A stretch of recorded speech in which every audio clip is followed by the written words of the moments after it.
Hallo, mein Name ist Kathi. Ich bin einer der 28 Spirebos. Heute möchten wir euch Jürgen Hummes ein bisschen näher vorstellen. Den Mann, der seit 22 Jahren versucht, auf der ganzen Welt Orte entstehen zu lassen, an denen man seine Seele nochmal richtig fühlen lernt. Jürgen wurde 1958 in Mönchengladbach geboren und hat dort mit 20 Jahren seine gute Fee Gabi geheiratet. Die beiden haben 3 Söhne zusammen, Boris, Basti und Sven Hummes. Nachdem sie schon damals an der Grenze von Mönchengladbach Schafe, Hühner und andere Tiere gehalten hatten, sind sie 1986 in die Eifel gezogen, um sich dort den Traum eines autarken Selbstversorgerlebens zu erfüllen.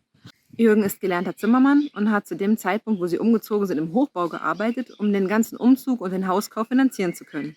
Gerade in der Eifel angekommen und dabei ihren Traum in die Tat umzusetzen, plagten Jürgen plötzliche Schmerzschübe, von denen niemand erklären konnte, woher sie eigentlich kommen. Nachdem die anfangs ignorierten Schmerzen immer heftiger wurden und er nicht mehr fähig war zu arbeiten, begann eine regelrechte Ärzte-Odyssee. Aber kein Arzt war in der Lage, ihm diagnostizieren zu können, an was er eigentlich leidet.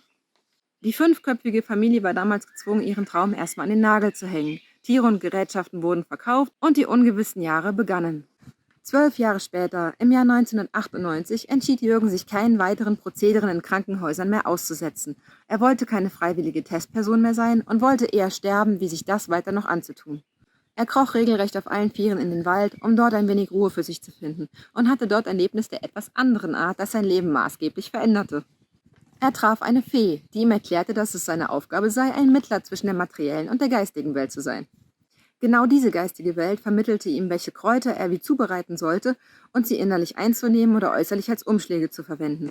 Ohne genau zu wissen, was er da eigentlich tat, half es ihm, er vertraute der geistigen Welt und wurde nach 12 Jahren so gesund, wie er es die ganze Zeit nicht gewesen war. Jahre später stellte sich dann heraus, dass er an einer Borreliose erkrankt war, die einfach nicht erkannt worden war. Diese Krankheit war allerdings nicht umsonst. Es hatte einen Grund, auch dass sie nicht erkannt worden war. Es half ihm, sein Ego abzubauen und Vertrauen in diese Schöpfung zu entwickeln.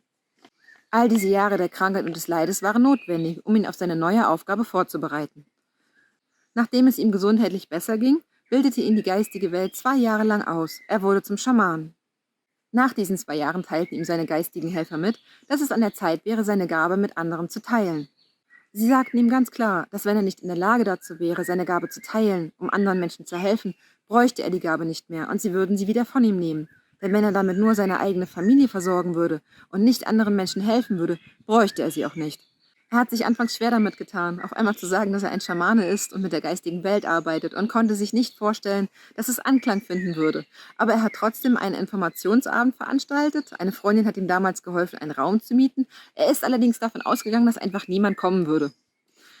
Aber der Saal war voller Menschen und er hat seit dem Jahr 2000, vielen tausend Menschen weltweit geholfen bei allen möglichen Problemen und Belangen.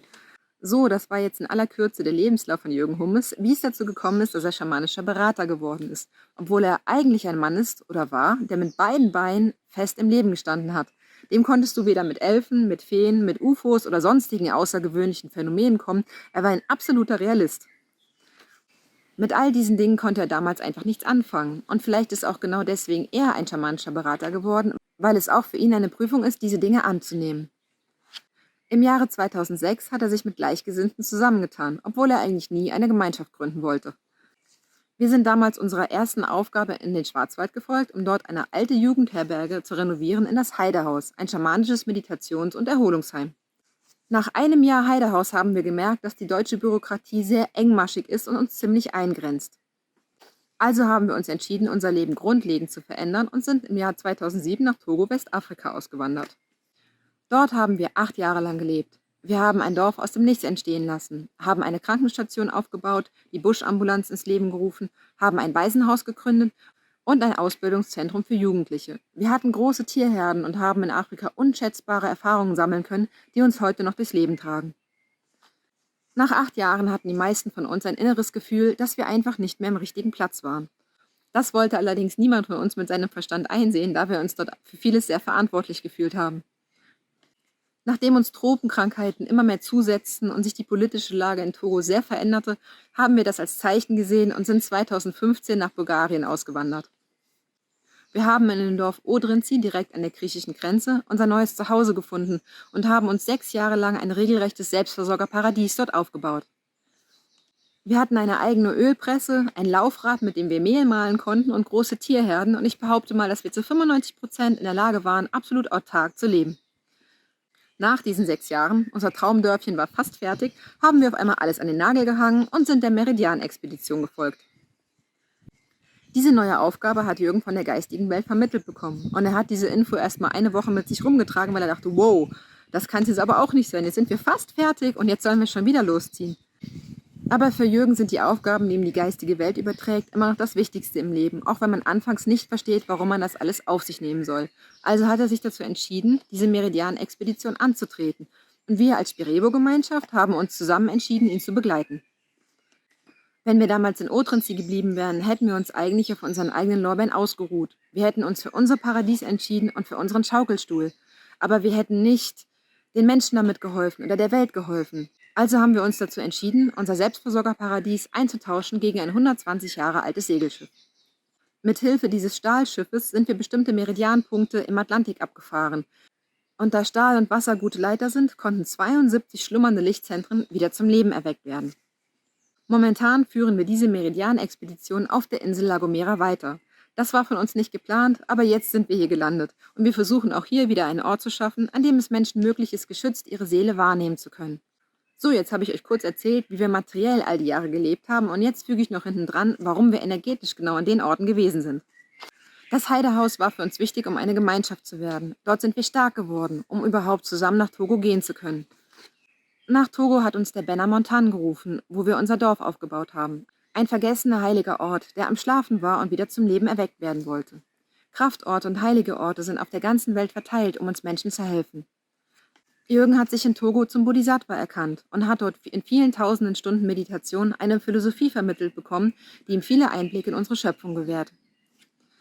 Otrenzi war wichtig für ihn, weil er durch den Weißfluss mit Orient und Okzident arbeiten konnte, da dieser Fluss direkt ins Mittelmeer fließt.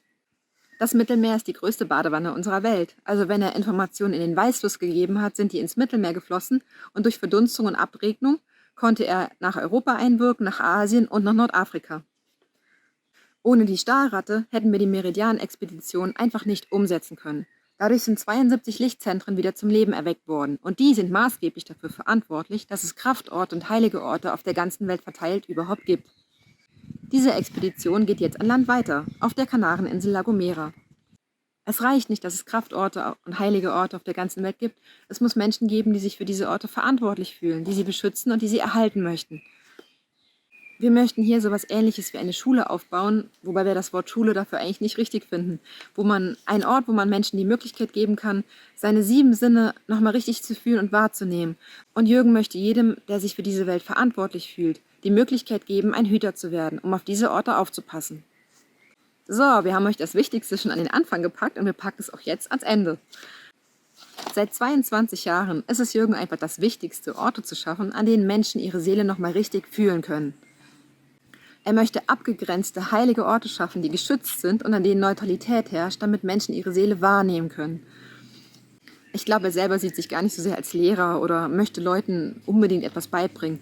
Ich glaube, er möchte eher sowas wie ein Vorbild sein und Leute anstupsen und ihnen zeigen, hey, vielleicht muss ich in meinem Leben doch mal was verändern, irgendwas anders machen und mir angucken, ob ich überhaupt noch auf dem richtigen Weg bin. Deswegen laden wir gerne Menschen dazu ein, sich unsere Philosophie mal anzugucken, sich unser Leben anzugucken und dann selbstständig zu hinterfragen, ist das richtig für mich? Sind Teile davon richtig für mich? Mache ich das und das in meinem Leben richtig?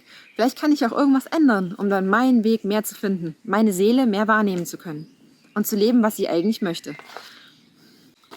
Wichtig ist übrigens auch, dass man bereit ist, Lügen in dieser Welt aufzudecken. Lügen, die einem von dieser Welt vermittelt worden sind, aber auch die Lügen, die wir jeden Tag tagtäglich leben, ohne es überhaupt zu merken. Schaut euch die Wertevorstellungen als Beispiel auf der ganzen Welt an. Schaut euch die Moral an. In jedem Land gibt es eine andere Moral. Welche davon ist denn jetzt richtig? Kann man das überhaupt sagen? Oder hat jeder von uns ein eigenes Gefühl, eine eigene Richtigkeit und Wahrheit, die er leben sollte? Vielleicht sollte ich an der Stelle auch noch erwähnen, dass Jürgen sich eigentlich gar nicht als Arztersatz sieht.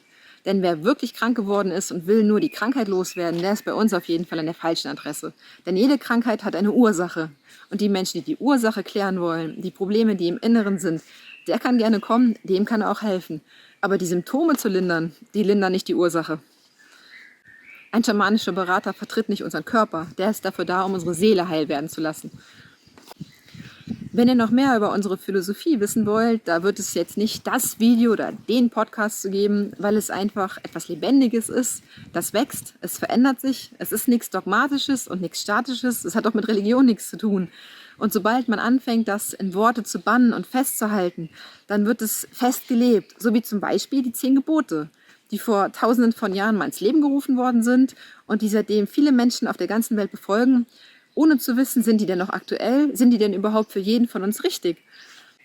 So, das war jetzt ein kleiner Einblick. Ich hoffe, es war interessant für euch und wenn ihr Fragen habt, dann stellt eure Fragen.